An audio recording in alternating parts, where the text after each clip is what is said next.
ये देखिए बीजेपी के विधायक बाल मुकुंदाचार्य ने कैसे तिरंगा झंडा को अपमान किया, नाक पोछ रहा है, नेटा पोछ रहा है। और दूसरा यह विजय कुमार सिन्हा जो बिहार से हैं, वो कह रहे हैं कि हमको जानकारी नहीं था, इसलिए हम शहीद के श्रद्धांजलि देने नहीं पहुंचे। उनको ज्यादा प्रेम रहता तो वो ढोल को सबको सुना देते, सब लोग श्रद्धांजलि अर्पित कर देता। यह सूचना के अभाव के कारण तो बीजेपी के मंत्री विजय शाह ने हैं जो कि कह रहे हैं सोफिया कुरैशी आतंकवादी के बहन है, उसका ही बहन को भेज करके ऐसी के तैसी करवा दिया। लोगों को हमने उन्हीं की बहन भेज करके उनकी ऐसी की तैसी करवाई। एक बार मोदी जी के लिए जोरदार ताली। आज इन सब को जबरदस्त रिलाई होने वाला है, वीडियो में अंत तक बने रहे, बहुत ही मजा आने वाला है। इस वीडियो को अब बहुत जबरदस्त रेला जाएगा इस वीडियो में। तो नमस्कार, प्रणाम, मैं आपका दोस्त रोशन पटेल। आज आप लोग के सामने दिग्गज सन ऑफ सारण से दुर्गेश भाई जी ने जुड़ चुके हैं। आज हम इस वीडियो में बात करेंगे भारतीय जनता पार्टी के विधायक बाल मुकुंदाचार्य ने तिरंगा से अपना नाक पोछा, नेता पोछा, आप समझ सकते हैं। हाँ भाई दुर्गेश जी, परिचय दे दीजिए थोड़ा सा। जी, मैं भाई दुर्गेश सन ऑफ सारण, आप सभी देशवासियों को मेरे तरफ से जय हिंद, वंदे मातरम।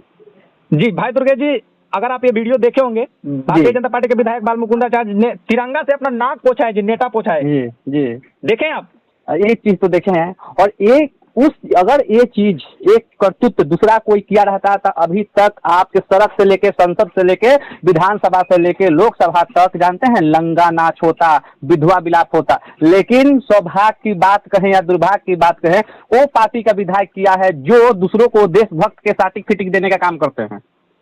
अच्छा, एक बात हमको नहीं समझ में आ रहा है, आए दिन भारतीय जनता पार्टी को हो क्या गया है जी, हमको ये नहीं समझ में आ रहा है। कभी सोफिया कुरैशी को बता दे रहा है कि आतंकवादी का बहन। देखिए, और ये लोग दूसरे को, आपको बताया नहीं कि ये लोग दूसरे को देशभक्त के साथ ही फिटिंग देते हैं, जो खुद देशभक्त जब साबित करने की बात आती है तो पीछे हट जाते हैं। आपको बता दें कि ये वही भारतीय जनता पार्टी है जो भारतीय जनता पार्टी कहिए या आरएसएस कहिए, दोनों एक ही हैं। अधिकतर विधायक मंत्री या बाल मुकुंद भी आरएसएस किए होंगे, और ये वही आरएसएस है ना जो 70 साल तक राष्ट्रीय ध्वज को अपनाया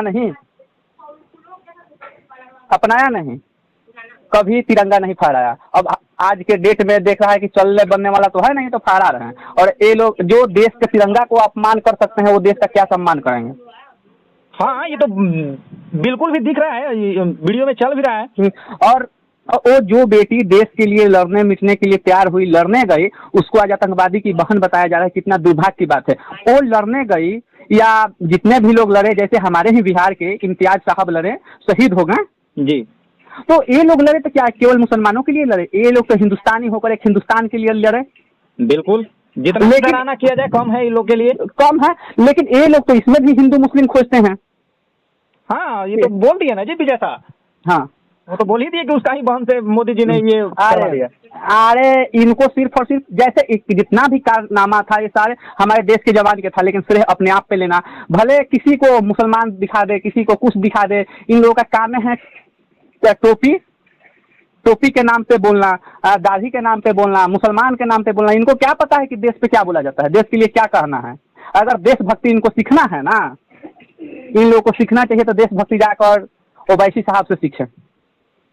अच्छा, इसको इतना भी दिमाग नहीं है भारतीय जनता पार्टी को, जो बाल मुकुंदाचार्य जो विधायक हैं, इसको इतना भी दिमाग नहीं कि हम सोशल मीडिया पे हैं, हमारा लाखों कैमरा वहां पर सामने था, और हम क्या कर रहे हैं, इतना भी दिमाग बुद्धि नहीं है जी लोग का। अरे इन लोगों को तो सिर्फ और सिर्फ दिमाग में हिंदू मियाँ बसा हुआ है, तिरंगा का क्या सम्मान जानेंगे। और कोई कह रहा है कि आतंकवादी है। और बिहार में जब इम्तियाज साहब का डेड पार्थिव शरीर आया, तो वहाँ पे अब तक पटना आया, तो हमेशा जितना भी सैनिक का पार्थिव शरीर आता है तो उसका जो सामान होते हैं वो सरकार के ही लोग या सिपाही लेके जाते हैं। लेकिन वहाँ पे देखा गया कि यहाँ के इम्तियाज साहब का परिवार ने उनका सामान को लाया। अच्छा, ये दुर्भाग्य की बात। इस दुर्भाग्य की बात, उसके बाद वहाँ पे हमारे मुख्यमंत्री जी नहीं पहुँच रहे हैं, वहाँ पे हमारे डिप्टी सीएम नहीं पहुँच रहे हैं, उसके बाद हमारे संसदीय क्षेत्र का हमारे सांसद जी आज तक उस व्यक्ति के घर पे नहीं पहुँचे। और डिप्टी सीएम की आप बात बोले तो विजय कुमार सिन्हा जो है, ये इनका एक बयान आया था, बहुत बड़ा बयान था कि तेजस्वी यादव ढोल नहीं पीटे, हम लोग को बताया नहीं कि वजह से नहीं। क्या मतलब है सब जी? उल्टा चोर कुतवाल के डांटे। तेजस्वी यादव जी सत्ता में हैं, चलो सब के सब जितना भी भारतीय जनता पार्टी के सब पगला गया इस समय लगता है कि एक कहावत सुने होंगे, ना से काल विपरीत बुद्धि। हाँ, इन लोगों का नाश काल आ गया, इन लोगों का विपरीत बुद्धि हो गया, एकदम उल्टा। जब नाश विवेक पे छाता है पहले विवेक मर जाता है, जब नाश काल पे छाता है पहले विवेक मर जाता है। आप सुने होंगे वही का हुआ है इन लोगों को। अब ये बताइए, वो सांसद हैं इस क्षेत्र का एक सब इंस्पेक्टर शहीद हुआ बॉर्डर पे, तो एक व्यक्ति के लिए हुआ, उसके घर ये लोग अभी तक नहीं पहुंचे, सांसद जी नहीं पहुंचे। सांसद जी को पहुंचना चाहिए कि नहीं? देखिए, मोहम्मद जो इम्तियाज जो साहब थे वो मुसलमान है की वजह से ये लोग नहीं पहुंचा। और ये तो मुख्यमंत्री जी दूसरी का दिन पहुंच रहे हैं पटना में, इनको क्या उनको सम्मान नहीं देना चाहिए? तो पटना में होकर पटना नहीं पहुंचे, जब इन लोगों का जगहसाई होने लगा तब बिहान भर इनके घर पे पहुंच रहे हैं। अगर राजपूत और ब्राह्मण और ये जो बाभन के घर में ऐसा हुआ रहता ना तो सब लोग पहुंचे थे वहाँ पर। अरे आपको खुद से कहना पड़ रहा है दुर्गे जी, आपको एक बार कहना पड़ रहा है कि हम ब्राह्मण के भी होता तो ये लोग पहुंचने वाले नहीं है, भले पहुंचते हैं ये लोग। राजनीति कैसा, सुनिए ना, उस चीज को तो छोड़ दीजिए। आप जब ब्राह्मण की बात करें तब हम कह रहे हैं आपको कि 2014 में मेरे दादा का हत्या हुआ था, तो क्यों नहीं किसी विधायक जी, कोई सांसद जी हमारे घर आ गए संतावना देने? एक बात जानते हैं, ब्राह्मण और मुसलमान की वोट सबको चाहिए, सभी पार्टियों को चाहिए, लेकिन ब्राह्मण और मुसलमान के हित के बारे में कोई नहीं सोचते हैं।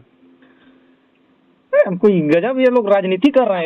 उसके बाद छोड़िए, रवितोष यादव जो शहीद हुआ परसा का, उसके पास क्यों नहीं गए विजय सिन्हा जी और सम्राट चौधरी और नीतीश कुमार जी, और जबकि उसके पिताजी मेजर से रिटायर हैं।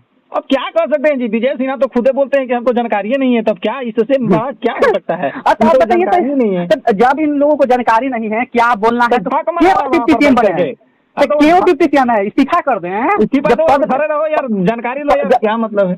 जब पद नहीं संभल रहा है तो छोड़ दो। हम एक आम इंसान होकर, हम एक सोशल वर्कर होकर, समाज सेवी होकर, हमको जानकारी है कि किस क्षेत्र में कौन कौन मरे, लेकिन तुमको नहीं पता। जानकारी है दुर्गे जी, अपना देश के बच्चा जान रहा है कि कहाँ के हमारे जो शहीद हुए हैं, कहाँ का सिपाही कहाँ है, कब उनका डेड बॉडी कहाँ आ रहा है, सारा चीज पता है लोगों को। लेकिन एक डिप्टी सीएम होकर नहीं पता है तो इसको हम क्या कहेंगे? ये लोग हर समय जाति का रंग देना चाहते हैं। ये सब कमल ओढ़ के मलाई घी पीने वाला जो कहावत है ना, वही हो रहा है बिहार में। सब कमल ओढ़ के घी पीने में लगल है, जितना बिहार का लूटने में लगल है। आए दिन इस तरह से हो रहा है जी। आज जहानाबाद में दिन दहाड़े गोली में चला है। वो तो चलवे करेगा। एक कहावत आपको बता दें, हमारे नीतीश चाचा जी का स्लोगन था, बिहार में बहार बा नीतीश कुमार बा। हाँ, दरोगा के बहन को चाकू मारा गया आज पटना में। सुनिए ना, तो इस पे हम कहना चाहते हैं, अभी के हालात के अनुसार बिहार में बहार बा नीतीश कुमार बा और अपराधी के बहार बा। बिल्कुल अपराधी के बाहर है जी, इसमें दो राय नहीं है, बिल्कुल अपराधी के बाहर है। हम आए दिन ये न्यूज दे रहे हैं, लोगों को पता चल भी रहा है।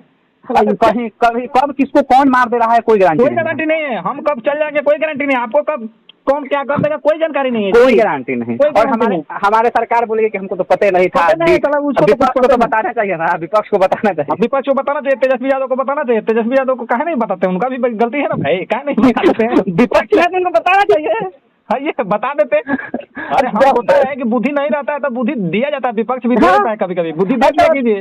हाँ, विपक्ष को बताना चाहिए। और विपक्ष ये नहीं बताता है कि कब आपको पेंशन उठाना है, कब आपको सैलरी उठाना है, विपक्ष ये नहीं पूछेंगे ना। ये कहाँ से, वो तो उठाए बहुत लुरवा है, उतना तो उठाइए लेंगे वो।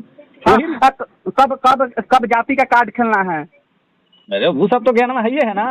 हाँ, एक और बात ना, देखिए अपने जगह पर विजय सिन्हा जी सही हैं। अब हमको अभी याद आया, अब बताएं कैसे है, कैसे सही है वो बताते हैं। जैसे जातीय जनगणना किसका था? जातीय जनगणना ये करवाने के लिए महागठबंधन ने, महागठबंधन और नीति ऐसी आपका तेजस्वी यादव शुरू किए थे। हाँ, महागठबंधन उनको बताया था कि जातीय जनगणना कराना चाहिए, तो मोदी जी जातीय जनगणना कराए ना। तो उसी तरह उनको बताना चाहिए कि भैया हाँ यहाँ आ गया है, चलिए। अब बताइए, ये हमको हंसी बढ़ रहा है ऐसा बचपना हमारे डिप्टी सीएम के बाप पे, और हमको दुख की भी बात है कि ऐसा बचपना करने वाले हमारे बिहार के डिप्टी सीएम हैं, हमारे राज्य के डिप्टी सीएम। बचपना भी नहीं बोला जा सकता है दुर्गे जी, बच्चा को भी पता है, बच्चा का भी नाम यहाँ पर खराब हो रहा है, बचपना लेकर के हम लोग कर रहे हैं। बच्चा को भी पता है, सब बच्चा को भी पता है कि क्या हो रहा है देश में। इन लोगों से अब बिहार सुधरने वाला नहीं। हम आपको तो पहले ही बोल दिए, ना से काल विपरीत बुद्धि। बिहार सुधरने वाला, बिहार के तो गड़क में लेके जा रहे हैं, बिहार सुधरने वाला है ही। इनसे कुछ होने वाला नहीं है। अब ये इस्तीफा कर दे। हाँ, अपना इज्जत चाहते हैं तो इस्तीफा कर दें। जो 2-4 महीना बचा हुआ है ना जी, इस्तीफा दे दे, ताकि लोगों को लगे कि ना भाई हमसे गलती हो रहा है, हम संभाल नहीं पा रहे हैं, इस्तीफा दे दे। उससे भी इनको कुछ राहत मिलेगा। नहीं होगा ना, तो ये लोग अगर नहीं सुधरेंगे ना तो जनता ने जूता मार कर भगाने का काम करेंगे। हाँ, तुरंत और उस समय सत्ता भी जाएगी, इज्जत भी जाएगी, दोनों जाएगी ना, इसलिए कहीं तो मुंह बोला जा दिखाने रहा लायक नहीं बचेंगे। है, इसीलिए बोला जा रहा है कि अभी तो आपका बस पद जाएगा, लेकिन इज्जत तो कुछ बच जाएगा ना जी। आप मुंह साइड के बोल सकते हैं ना। और देखिए ना, जो तिरंगा का अपमान किया, अभी तो कोई सवाल विपक्ष पक्ष ने रखा, कोई मीडिया भी दिखा रहा है, औकाते कहाँ, बिका हुआ है, लोग तो कोई दिखाएगा, मीडिया भी दिखा रहा है, नहीं दिखा रहा है, बताइए। बिका है ना। और जो विजय शाह जी ने आतंकवादी की बहन बनाने का काम किया, क्या अभी तक इस्तीफा लिया गया उनसे? सारे के सारे ये के आप जो कह रहे थे ब्राह्मण की साथ, तो जिस समय जीतन मांझी जी हरामी बोले थे ब्राह्मण को, याद आया? अब क्या बात कर रहे हैं जीतन मांझी के, दिमाग क्या है जी, उसको हमको सुनिए समझ ना, में नहीं आता है। नहीं सुनिए ना, तो उस समय गजेंद्र झा ने बोले कि जिह्वा काट के लाओ, तो गजेंद्र झा को पार्टी से निकाल दिया गया। तो जीतन मांझी को कैसे निकाल दिया जाएगा? भारतीय जनता पार्टी को उनसे वोट लेना है, उनसे, उनका जो सपोर्टर है उनसे, तो गजेंद्र झा कैसे मिलेगा बताइए आप? तो गजेंद्र झा को निकाल दिए। औकात है, जैसे गजेंद्र झा से इस्तीफा लिया गया था, औकात है तो विजय शाह से इस्तीफा लेकर दिखाइए, बाल मुकुंद आचार्य से इस्तीफा लेकर दिखाइए। ये लोग समझ में ना आ रहा है, बताइए ना, ये कैसा कैसा हो रहा है देश में अपना। ये नहीं ना होगा। आपको पहले भी बोले और लास्ट में भी बोलते हैं कि मुसलमान और ब्राह्मण का वोट सबको चाहिए, लेकिन इसके लिए बोलने वाले कोई नहीं है इसके साथ खड़ा होने के लिए, सिर्फ और सिर्फ दिखावा होता है। बिल्कुल। अब वो लोग धर्म में अल्पसंख्यक हैं, हम जाति में अल्पसंख्यक हैं। बहुत तरह के बात है, लेकिन हमको जाति और धर्म से नहीं मतलब है, हमको सिर्फ और सिर्फ देश से मतलब है, अपने राज्य से मतलब है। हाँ जी, ये लोग से तो कहीं ना कहीं अच्छा आपका ओवैसी है जी। अरे वही तो हम आपको शुरुआत में बोले कि इन लोगों को तो जाकर ओवैसी से सीखना चाहिए कि राजनीतिक तो कभी भी चमका ली जाएगी, अभी देश की समस्या है, देश के साथ खड़ा हो। वो व्यक्ति ने साबित कर दिया कि सही मायने में बेस्ट चीफ और बेस्ट नेता। तो ये लोग सबसे ज्यादा अगर जुबानी जंग लड़ने का काम पाकिस्तान से कोई किया है तो असउद्दीन ओवैसी साहब ने किए हैं। बिल्कुल, जितना वो बेचारा किया उतना कोई किया, उसको तो यहाँ तक कि पाकिस्तान से धमकी भी आने लगी। बिल्कुल, लेकिन हमारे मोदी जी तो जाकर घुटने टेक दिए। बिल्कुल, ये हमारे देश के दुर्भाग्य ना कहा जाएगा कि दूसरे देश के राष्ट्रपति ने समझौता का ट्वीट डाल रहा है, जबकि हमारे राष्ट्रपति को उस चीज को कहना चाहिए कि सीज फायर हो गया। लेकिन सीज फायर कौन डाल रहा है? अमेरिका के राष्ट्रपति डाल रहा है। राष्ट्रपति ने अपना बयान वापस भी ले लिया है दुर्गे जी। हाँ, बयान वापस भी। तो अब ये ना बताएंगे क्या हुआ? अगर इम्तियाज आज शहीद हुए तो क्यों सीज फायर की वजह से हुआ? सीज फायर हुआ उसी समय ना इनका हत्या हुआ, उधर से गोली चला और ये जवाबी कार्रवाई नहीं कर पाए। हाँ, सीज फायर में कैसे चला सकते थे? अच्छा, 6 व्यक्ति यहाँ से शहीद हुआ ना, तो 6 नौजवान तो इंडिया खोया, अमेरिका तो उससे क्या कुछ नहीं। आज जिस समय हमारे यहाँ 26 लोग मारे गए थे तो उस समय अमेरिका क्या बोला था कि आपकी आपसी मामला है। जब उस समय मेरा आपसी मामला था तो आज तुम्हारा क्यों इंटरफेयर होगा? ये जवाब इनको देना चाहिए ना। यही व्यक्ति थे कि जिस समय गुजरात के मुख्यमंत्री हुआ करते थे तो मीडिया पे आके बोलते थे कि हमको मार के चल जा रहा है, यहाँ के प्रधानमंत्री जाके अमेरिका के पास रो रहे हैं। तो आप क्या कर रहे हैं? आप भी तो वही कर रहे हैं। हाँ जी, आप भी तो वही किए ना। 56 इंच की सीना कह देने से नहीं ना होगा, दिखाना पड़ता है। 56 इंच का सीना ऐसे ही बोल देने से नहीं होता है। 56 इंच लायक आप काम कीजिए। 56 इंच वाला तो काम किया हमारी बहन सोफिया कुरैशी। हाँ, बिल्कुल बिल्कुल। और उसके बाद 56 इंच वाले काम किए हमारे इम्तियाज साहब। बिल्कुल। उसके बाद 56 इंच वाला काम किए रवितोष भाई। बिल्कुल, राम बाबू जी, मुरली नायक, ये सब नौजवान ने 56 इंच का काम किया है ना। बिल्कुल, कि आप सीज फायर कर दिए, उसके बाद भी वो व्यक्ति डटा है फौज। तो थैंक यू इतना समय देने के लिए दुर्गे जी। आपको भी बहुत बहुत धन्यवाद और हमारे दर्शकों को भी धन्यवाद जो कीमती समय देकर हमारे वीडियो को देख रहे हैं।